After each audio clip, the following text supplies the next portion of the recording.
Hello guys, Jai Shri Krishna. My name is Fenol. I'm back with my another vlog, so called temporary hobby. જોઈએ આ vlogging આપણે ક્યાર સુધી કરી શકે છે. આજ માટે મને નવો ટોપિક મળી ગયો છે, જે છે ઈ જીતના બારામાં વાત કરવું, જેના બારામાં કોઈ વાત નથી કરતું.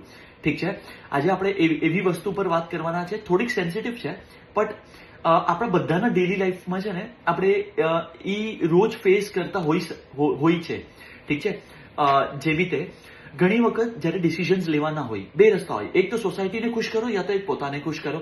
આપણે બધા સોસાયટીને જ ખુશ કરવા માટે જાય છે. ઇનફેક્ટ તમે આપણે બધા એ જ કોશિશ કરીએ છીએ.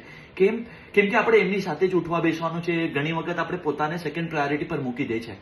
બટ હવે મને રિયલાઇઝ થયું છે કે યાર, જ્યારે હું એકલો હોઉં છું, જ્યારે હું પ્રોબ્લેમમાં છું, ત્યારે એ સોસાયટી આવશે મારા પાસે, કે એ સોસાયટી યાદ કરશે કે યા ફેનલે મને ત્યારે ખુશી આપી હતી, કે પ્રાયોરિટી આપી હતી, તો આજે હું ફેનલ સાથે આવું? ના. તો પછી હવે મેં એ શીખ્યો છું ને કેનેડા આવીને આ 6 વર્ષના અંદર મારા લાઈફમાં, કે હું જે બી કરું, સારું ખોટું, સાચું ખરાબ, તમને સારું લાગે ખરાબ લાગે, જે બી કરું, આજે આ વ્લોગિંગ કરું છું, હું સિર્ફ પોતા માટે કરું છું. બિકોઝ હું જ્યારે સુવા જાઉં ને ત્યારે મને પોતા સાથે વાત કરવાની છે. હું પોતાને જવાબદાર છું કે મેં આજે સાચું કર્યું, આજનો દિવસ મારો ફ્રૂટફુલ હતો, આજે મેં કંઈ સારું કર્યું કે નહીં, કે વેસ્ટ જ કર્યો. હું પોતાને જવાબ આપીશ. સિર્ફ આઈ એમ આન્સરેબલ ટુ માય ઓન સેલ્ફ. ઠીક છે, ઘણી વખત લાઈફમાં આપણે છે ને બધા કન્ફ્યુઝ થઈ જાય છે કે યાર કેવી રીતે કરશું, આવું કરશું તો સાચું છે કે ખોટું છે.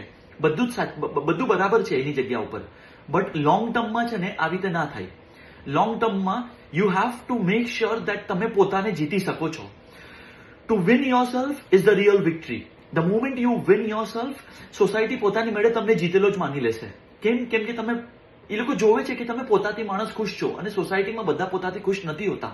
તો એનીવેઝ તમે એ લોકો કરતા એક સ્ટેપ આગળ આવી ગયા છો. મારું કહેવું એ છે કે તમે બહુ વધારે વસ્તુઓના ઉપર વિચારીને અને પોતાને પાછળ કરીને આગળ ના વધશો. ઠીક છે, ઉભા રહો, ચાલશે.